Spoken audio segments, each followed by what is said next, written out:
I really had a great time putting this video together. I hope that you all appreciate it as much as I do. I think it might be one of my favorite videos that I've done in maybe a few weeks. Let me set this up for you real quick. One of the reasons that I really like doing videos like this is all of you and your engagement. Let me put that into perspective. Just yesterday, just a little less than 1 day ago, I put up a poll on YouTube here, and it was about Pew research data showing that men and women report loneliness at about similar rates. But now, that's the National Organization for Women, they are connecting male loneliness to men's emotional deficiencies and a whole bunch of other self-inflicting outcomes. So my question was, what's the biggest problem with that argument? And in less than 24 hours, you all gave me more than 500 responses. And a channel my size, that is absolutely incredible. So thank every one of you for your engagement. But what we can see is that the largest number of votes was that it turns selected data into blame. We're talking about N.O.W's use of Pew data. And the second most response was, fuck now. And I always like to put those types of responses in there to my surveys because I think it gives actually a better indication of what we really think about stuff like this. So that's, again, a little bit of setup here. I'm going to return to that, kind of circle back to it before we're all done. Now, for those of you who are not familiar, or maybe you're international, the National Organization for Women, or N.O.W, was founded in 1966 and describes itself as the largest grassroots feminist organization in the United States. They advocate across political, economic, reproductive, and many different social issues that affect women and girls through national campaigns and local chapters, state chapters, I believe they have even. And today, we're going to expose them for the hate-filled monsters they are. So here's what's coming up today. I'm going to review that recent N.O.W article that I mentioned a moment ago about gender loneliness, including the statements that they make, the conclusions that they make, and then the sources that they use, which is just incredible to me. Then I'm going to contextualize the article's progression from that Pew data into their concluding that men are pieces of shit, right? I'm leaving links for everything here. Go read it if you like, but that progression will just be my way of saving you all of the time and the frustration of just showing you how they get to the ultimate conclusions. And then this is my favorite part from today, is running statements from that article through a gender swap test. And if you get bored at all throughout this conversation today, do yourself a favor. I'll leave chapters here. Skip at least to that gender swap test before you leave. I think you're really going to like it. And then before we're all done, I'm going to compare the N.O.W article statements to the recent Misandry is a Myth research that I covered a couple of weeks ago. So let's start right here with describing the article just a little bit. So again, N.O.W declares the male loneliness epidemic as misleading and entirely false. Men aren't lonely, they contend. They're just horrible people. And again, they cite a very small amount of Pew data from a Pew research study online to establish that. Let me tell you right here what the Pew research and data did establish. Men and women reported loneliness at the same rate overall. And they also established that men communicated less frequently with friends, indicating that a different and more narrow support structure exists even when reported loneliness rates were similar between the genders. Here's what Pew did not establish. It did not highlight a male problem. It did not conclude that male loneliness is self-inflicted. It did not conclude that men lack the character or skills to sustain relationships. Now, with that context, let's go ahead now and have a look at some of the statements and sources in the article itself. Now, I realize that this is going to be difficult to see on small screens, but I do want to put this up here for the verification as we go. Here's the N.O.W article in which they published internally or externally. It's online.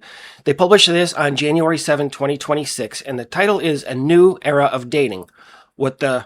And they put in quotes, male loneliness epidemic, discourse signals about the future of heterosexual romance. So let's take a look at this one first. I'm not going to go through this line by line, obviously. I'm just going to pick out a few of these as examples.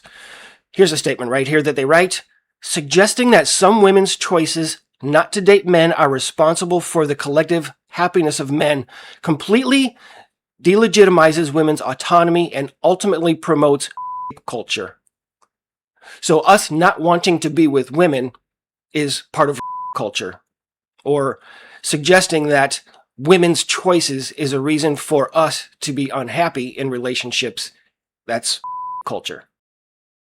We've got a couple more. Let's have a look at this one right here. Partnered women are usually responsible for the entirety of their male partner's emotional support needs, while leaving men with practically no support system if that relationship ends. Now, again, these are the conclusions that they're making from the Pew data that were reported. Pew said absolutely nothing about this. This is an absolutely sweeping conclusion that they make. Third one is men around them are causing or deserving their loneliness. Right? So what they're saying is, men, you're all pieces of shit, so you are causing and you deserve to be lonely. And just underneath this, the statement, blaming women and feminism instead reflects a misogynistic pattern that shifts the fault onto women and discourages men from needing to examine or change their behavior in the patriarchal structure it rests on. This one right here is what we see all the time, but they're actually snitching on themselves. We don't want accountability, right? What it says is blaming women and feminism for basically anything is misogynistic, because men need to take responsibility for themselves. This is absolutely littered with this. But again, for the sake of time, I'm not going to get into this any further. Actually, let's just take one last look. But really, we are slowly seeing an erosion in a huge power structure, heterosexual relationships, which have so long benefited men while oppressing women. Okay, so remember some of those as we go along. The next thing that I want to do, actually, before I get into the gender swap test, let's have a look at some of their sources. What do we see here? We see, of course, things like UN Women. We see Medium.com. Here's the Pew Research. We see things from NPR. We see Wall Street Journal, CNN, Psychology Today, CBS News, a few others. PBS is in there, and look at this one that I found right here. This one that they pulled from Tufts University. They did not even have the understanding, memory, or whatever to remove the ChatGPT extension from this link before they published this online. How is that?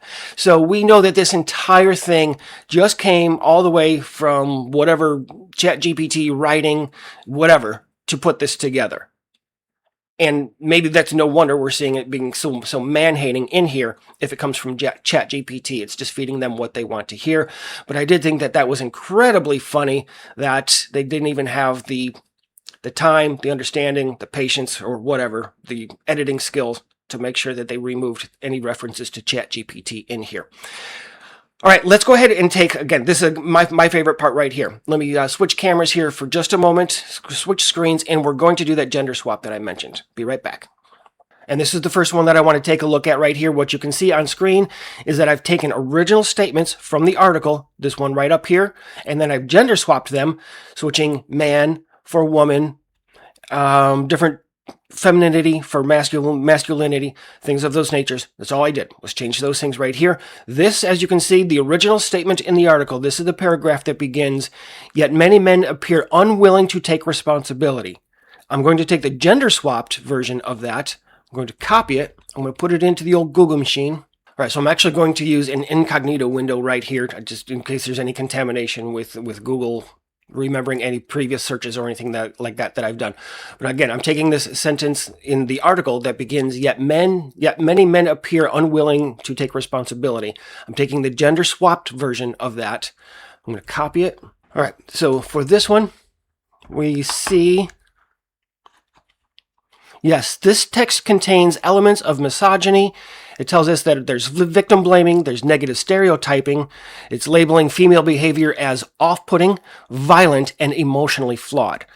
This statement right here, conspiracy and ideological attacks, and some other information here as well. So again, this is what we get from the gender-swapped version of Again, you can see it on the screen right here, the gender swapped version of that paragraph. Now let's check the actual statement itself and see what Google has to say about, is this misandry? Again, this is the paragraph in the article that begins, yet many men appear unwilling to take responsibility. Let's go in here and ask, is this misandry? And what we get for this one is that the whether this is misandry or not is a matter of debate. The arguments that it may be is it gives blanket blames. It's dismissing pain, men's pain, and denying them help. However, that it's not misandry, it's targeting behavior, men's behavior. It's a systemic focus. So it's looking at a product of systems of sorts. And it's calling for change. So when we put that statement in there right here, let me bring it up just real quick. When we bring this statement up, again, I realize it's hard to see on small screens.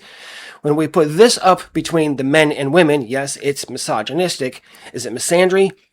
Maybe, but it's done for a good reason. And, you know, we can accept that. Let's take a look at another one. So let's take this. This is the direct statement from the article itself. But really, we're slowly seeing the erosion of a huge power structure. I'm going to take the gender-swapped version of that, put it up into our old Google.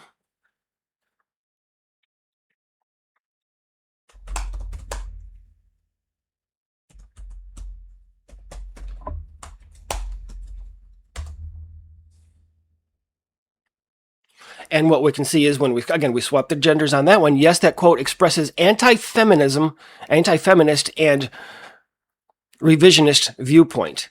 It flips power dynamics. It frames equality as oppression. It blames women. And let's see, alternative interpretations, critique of modern dating, focus on male isolation. So there we can see when we put that in there, that's misogynistic. When we do the original statement, the way that it's written in the article. All right, put in there and we ask, is this misandry? The quote is not widely seen as misandry, but rather as a feminist social theory focusing on power dynamics. I'm not going to, again, read all of these, but it says, again, it's focusing on systems. It's a critique of roles. It's a prediction of change. It might be criticized because of its broad generalizations and negative view of men. But again, as we can see, getting totally different answers here. Let's just do one more example. This is the one that we'll take a look at here. The original statement in the article begins, it will be up to men to address their loneliness. That's the sentence we're working with. I'm taking the gender-swapped one that says it will be up to women to address their loneliness and build the skills necessary to form connections and become partners that make men proud to call their girlfriends.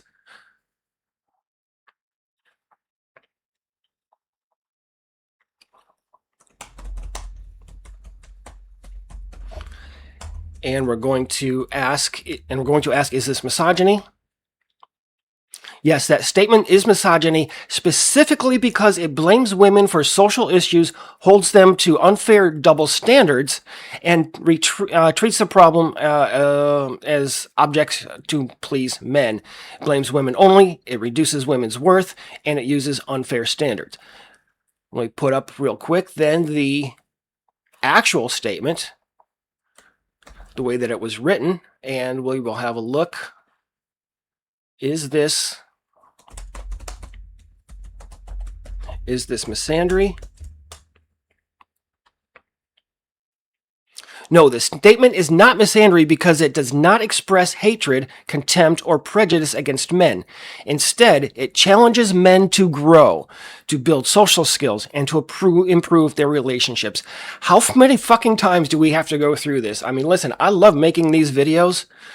It's so much more evident, so much evidence out there. I will never run out of content.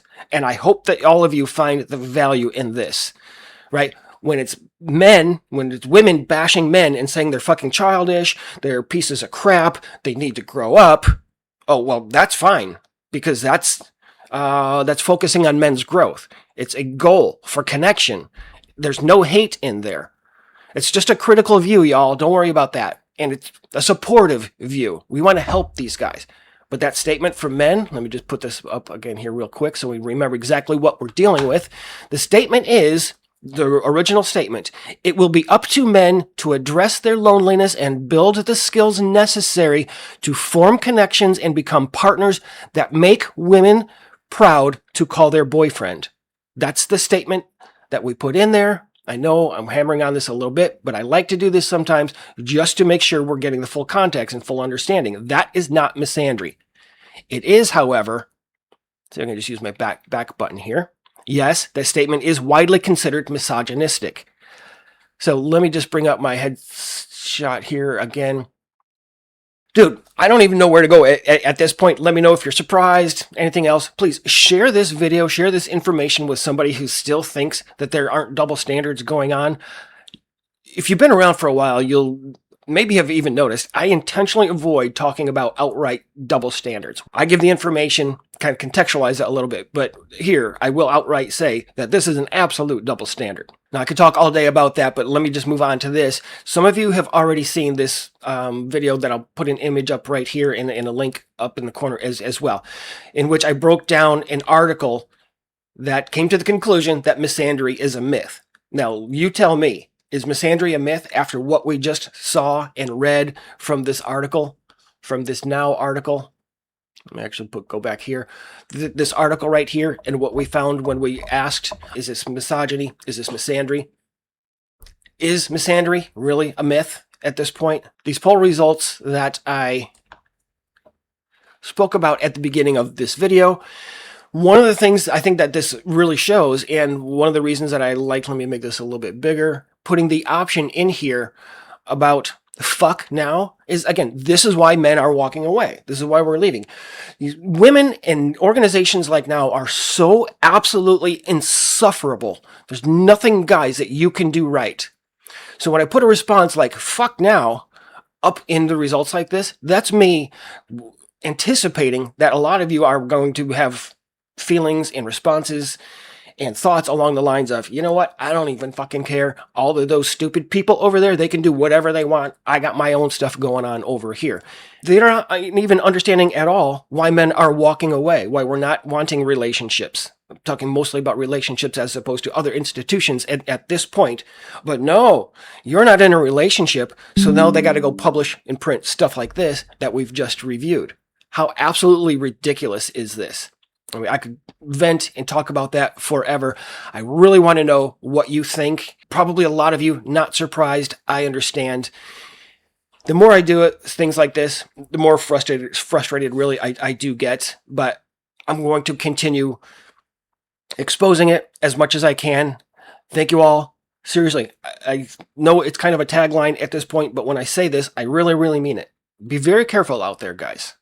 And I will, of course, be back as soon as I can.